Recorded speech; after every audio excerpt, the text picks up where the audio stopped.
Hi, it's Fiestaro. Hello, Pisces placement. So, this is your mid-June love reading. So, titingnan natin kung ano magiging takbuhan ng inyong sitwasyon. Okay? So, yeah, syempre, before tayo mag-start, kung hindi ka pa nakakapag-subscribe, please do subscribe and hit the notification bell para lagi po tayo maging updated sa mga mangyayari pa lang. Okay? So, yeah. Let's start your reading, Pisces placements. Okay, so let's see what's your current situation. Okay, ano bang current situation ng mga Pisces? Pisces. Okay. The Seven of Swords in reversed. Okay, some of you might be dealing with an air sign. Gemini, Libra, and Aqua. So, ano tong Seven of Swords in reverse? So, pwedeng meron ditong nalaman or pwedeng meron ditong ginugustong malaman. Okay? May natagpuan, may nakita. Oo. Let's see. The Three of Swords in reversed. Oh, parang meron dito parang pinalalagpas. Meron dito parang pinalalagpas. Ha? Sa sitwasyon. Seven of Swords in reverse plus Three of Swords in reverse is Ten of Swords in reversed. Meaning, meron ditong parang paulit-ulit na nangyayari sa sitwasyon.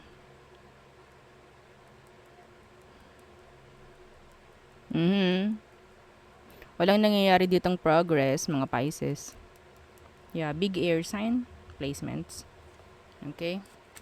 Anong meron sa person mo, Pisces? Anong meron sa person mo? Kunin ko to. Okay. Anong meron sa kanya? Okay. The page of, the King of Pentacles. So, some of them, pwedeng businessman, businesswoman. Okay? Andyan yung, pwedeng meron itong anak na, mga ganyan. Okay? What's with this King of Pentacles? Some of them, may mga responsibilidad. Okay? The Five of Cups. Hi. Okay. Ito yung taong ang hilig magbigay ng peace offering. Okay. So, kaya siguro, nagkakaroon ng, okay, palalagpasin ko na lang ito. Oo, kasi may binigay na naman siya sa akin. Oo. Yes. Yeah. Death is here. May chance na dapat tapos na to at dati pa. Noon pa. Pero napoprolong. Yeah, the Fool. Laging nagsisimula kasi. Laging nagsisimula. Laging meron ditong parang, tawag dyan, napapalagpas. So, magaling tong taong to. Magaling siyang makipag-ayos. May ibibigay sa'yo, don't know, pera, material things, kung ano man. Ganun siya makipag-ayos. Ganun siya bumawi.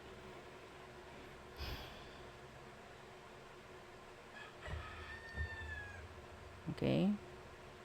Actually, meron dito nakikipag-ayos. Pero,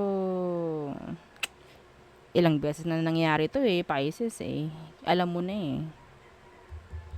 Alam mo na to. Okay? So, ano magiging next action niya? Let's see.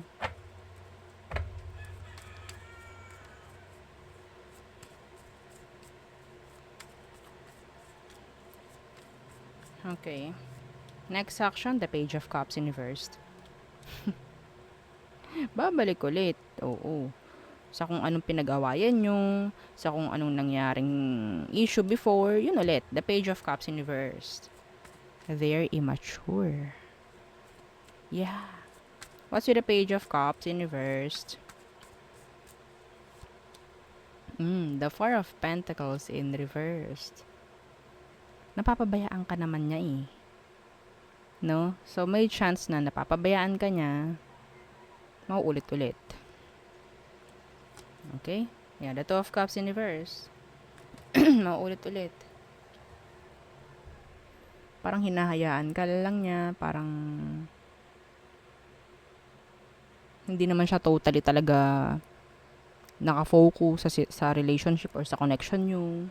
Hindi naman siya talaga seryoso. Some of them.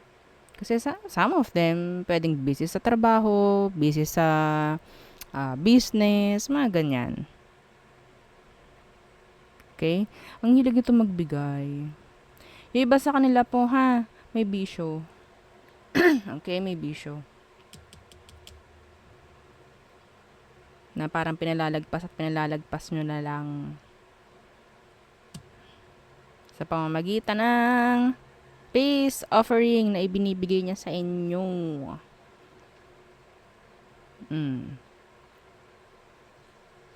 Diba? Ikaw ba naman bigyan ng tara, oo.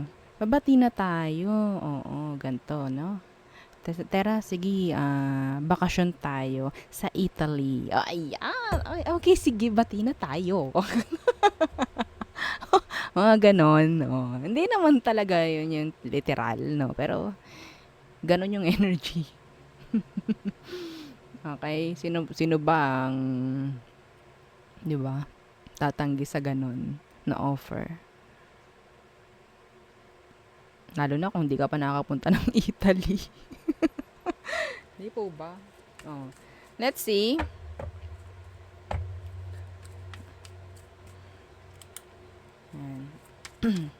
Ano magiging takbuhan ng connection or ng relationship? Wala. Sabihin kong wala naman siya talagang pakialam dito sa connection na to. The Eight of Cups in reverse. Magiging takbuhan, The Eight of Cups in reverse. So, hindi talaga maaalisan. Opo, hindi talaga maaalisan. Why the Eight of Cups in reverse? See, the Ten of Swords. Kanina, sinabi ko yung Ten of Swords. Ayan, lumabas na. Magiging takbuhan, Ten of Swords. Ay, nako.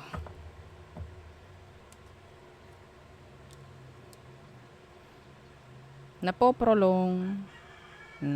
Napapahaba na lang ulit itong connection na to. Dapat na hindi na. Ten of Swords. Dapat magkaroon na ng ending to. Okay? Wala, magaling lang talaga magician, no?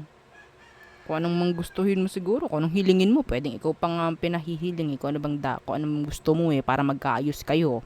So, gagawin naman niya. May pera. May pera tong taong to, Pisces. Okay? Yes, literal na may pera itong taong to. Okay? Itong nababasa ko na to. Magiging takbuhan, balik-balik, or pwedeng hindi ka naman totally inaalisan or hindi nga aalisan yung connection, pero ang dami nang nakatarak na kung ano sa likod, no? Ang dami na. Parang nakapiring ka na lang dito sa sitwasyon na to. Oo. No? Parang bibingi-bingihan, magbubulag-bulagan ka lang dito sa sitwasyon. Ang hirap naman ito, Pisces.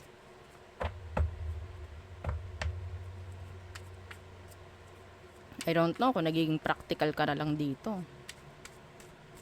Kung matalino ka, practical ka, well, makakaya mo tong ganito. Sa totoo lang, real talk. Yeah. Okay lang. Kahit kung ano-ano gawin niya. Oo, basta nasa akin yung mga gusto kong makuha sa buhay ko. Meron akong ganito, meron akong ganyan. Yeah, practicality. Okay, so ano ba ang outcome/advice for Pisces? Page of Swords. Wala, maghahanap ka pa rin na maghahanap dito. Marami ka pang malalaman. Yeah, the Nine of Cups. Codependency. Three of Cups. Yeah, I think this is practicality. The Chariot in reverse.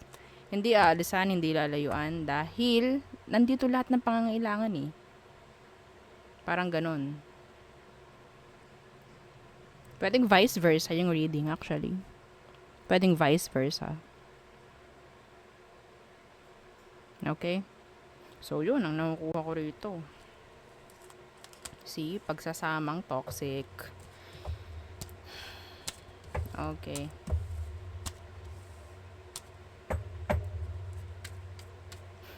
Practicality. Well, yung iba naman talaga, ganun na rin naman. Parang, sa panahon ngayon, oo. Kung ikaw tong laging soft, lagi kang matatalo, lagi kang iiyak. Okay?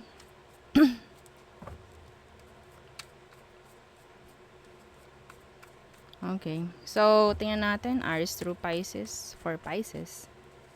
Aries, unfinished business. There's no changes with this Aries.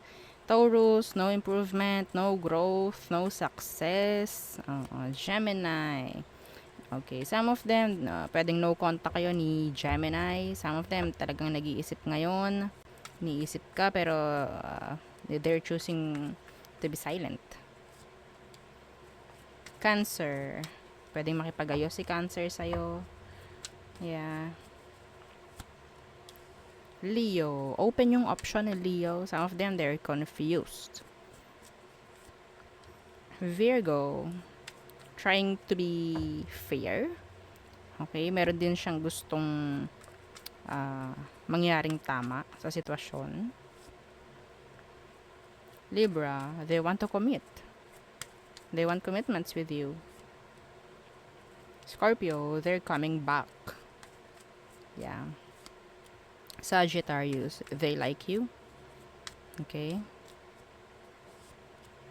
Capricorn, some of them, they're attracted sa'yo physically. Some of them, they want to have a new beginning with you. Aquarius, their separation. Okay. Expect separation with this Aqua.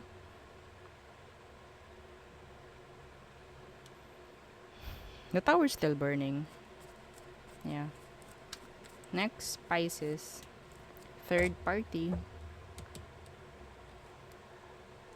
Okay, third party, some of you their separation. Okay, or I think issues na meron. Okay, so the Nine of Pentacles is here. Pwedeng money-based na lang ito, material things, practicality. Okay? So there, yun ang ating reading for you, Pisces placements. Again, yeah, don't forget to like, share, and subscribe, and follow our FB page. Thank you. Bye.